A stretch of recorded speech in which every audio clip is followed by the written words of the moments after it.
আমি ছানার জিলিপি বানিয়ে দেখাবো। বন্ধুরা, আমি পিঙ্কি, আমার রেসিপিতে সবাইকে স্বাগতম। আজ আমি ছানার জিলিপি বানিয়ে দেখাবো। তার জন্য নিয়েছি আমি জল ঝরানো ছানা। আমি এখানে 1 লিটার দুধের ছানা নিয়েছি, আপনারা কম দুধের ছানা নিয়েও করতে পারবেন। এবারে এই ছানাগুলো প্রথমে আমি ভালোভাবে মিক্স করে নিচ্ছি।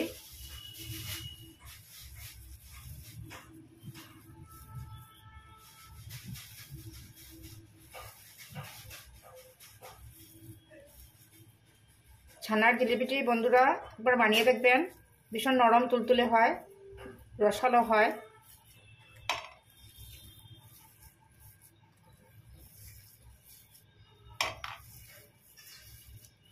এবারে কয়েকটি জিনিস আমি অ্যাড করব। আমি 1 লিটার দুধের ছানার মধ্যে আমি দিয়ে দিচ্ছি 1/2 কাপ ময়দা। ছানার পরিমাণটা কম হলে কম ময়দা দেবেন। এবারে দিয়ে দিচ্ছি আমি এই কাপের 1/2 কাপ গুঁড়ো দুধ।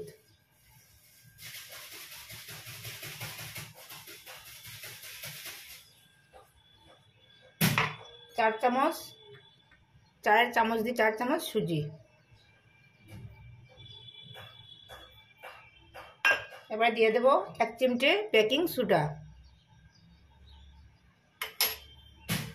দিয়ে দিচ্ছি 1 চামচ ঘি। আপনারা ঘিয়ের পরিবর্তে রিফাইন তেলও দিতে পারবেন।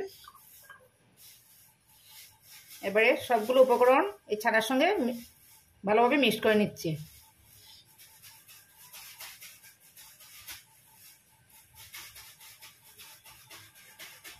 আমার ভালোভাবে মিক্স করা হয়ে গেছে। আমি এখানে জল বা দুধ ব্যবহার করিনি, লিকুইড, কারণ আমার ছানাটা ভিজা ছিল, সেই জন্য। ছানাটা ড্রাই হলে অল্প দুধ বা অল্প জল দিতে পারবেন আপনারা ডোটা তৈরি করার সময়। খুব একটা শক্ত হবে না, খুব একটা নরমও হবে না। বেশি নরম হলে ভেঙে যাবে, শক্ত হলে ডোটি শক্ত হলে এই জিলিপিগুলো শক্ত হয়ে যাবে, শিরাটা ঢুকবে না ভিতরে। তার জন্য আমরা যেরকম রুটি রেডি করি ড্র, এরকম করলে হবে। আমার এখানে জল বা দুধ এক্সট্রা দিতে হয়নি। এবারে আমি এটা ঢেকে রেখে দেবো 5 মিনিটের জন্য। আমার ড্রটি একদম সেট হয়ে গেছে, দেখেন, আর ভিজা ভাব নেই, একদম সেট হয়ে গেছে। এবারে এই ড্র থেকে আমি কয়েকটি লেচি কেটে নেব।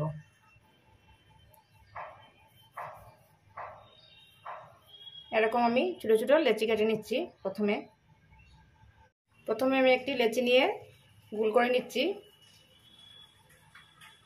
তারপরে আমি দেখিয়ে দিচ্ছি, এভাবে আমি পাতলা করে শেপ দিয়ে দিচ্ছি।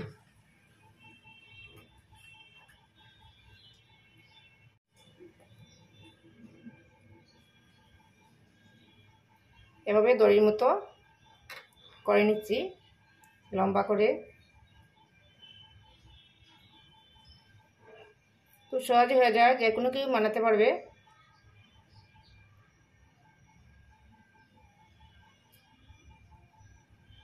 তারপর আমি এভাবে করে নিচ্ছি, এভাবে রাউন্ড দিয়ে দিচ্ছি। তারপর ঘুরিয়ে ঘুরিয়ে, দেখেন বন্ধুরা, এরকম ঘুরিয়ে ঘুরিয়ে নিচ্ছি। শেষ প্রান্তটি এই উপরে এভাবে প্রেস দিয়ে দেব। দেখেন বন্ধুরা, একটি হয়ে গেল। এইভাবে আমি সবগুলো প্রথমে রেডি করে নিচ্ছি। আমার সবগুলো জিলিপি রেডি হয়ে গেছে। এবার এগুলো তেলে ভেজে নেব। জিলিপিগুলো ভাজার জন্য আমি রিফাইন অয়েল দিয়েছি। তেলটা হালকা গরম হয়েছে। হালকা গরম অবস্থায় এই জিলিপিগুলো দিয়ে দিচ্ছি। চুলার আঁচটি প্রথমে আমি লোতে রেখেছি। প্রথমে আমি লোতে রেখে ভাজবো।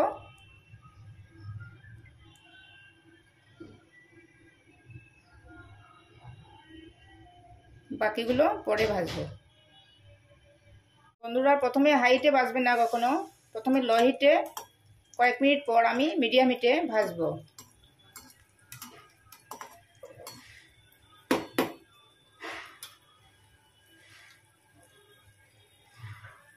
বন্ধুরা, 3 মিনিট পর আমি এবারে উল্টিয়ে দেব, দিয়ে আমি মিডিয়াম হিটে এবারে ভাজবো।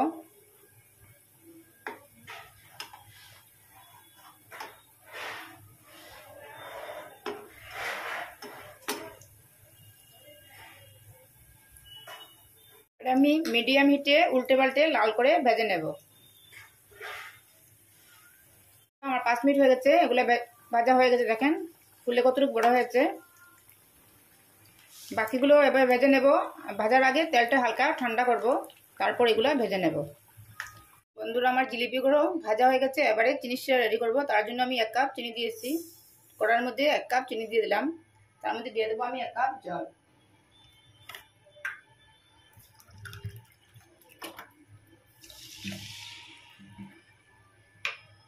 শিরাটি একদম পাতলা করব না, চটচটে শিরা তৈরি করব। এবারে দিয়ে দিচ্ছি অল্প এলাচ। এবারে আমি এটা ফুটিয়ে নেব। আমার চিনি শিরাটা একদম রেডি, একটা চটচটে শিরা হয়ে গেছে। এবারে এই ছানার জিলিপিগুলো দিয়ে দিচ্ছি।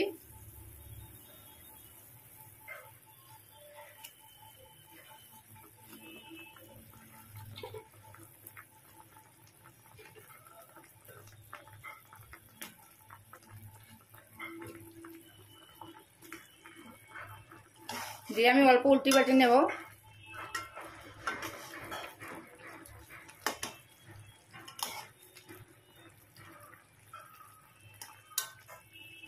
এবারে আমি গ্যাসটা অফ করে দেব।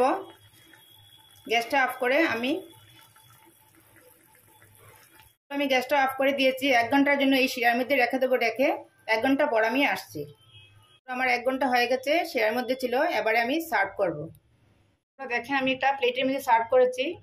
আমি এটা কেটে দেখাচ্ছি কতটুকু সফট হয়েছে।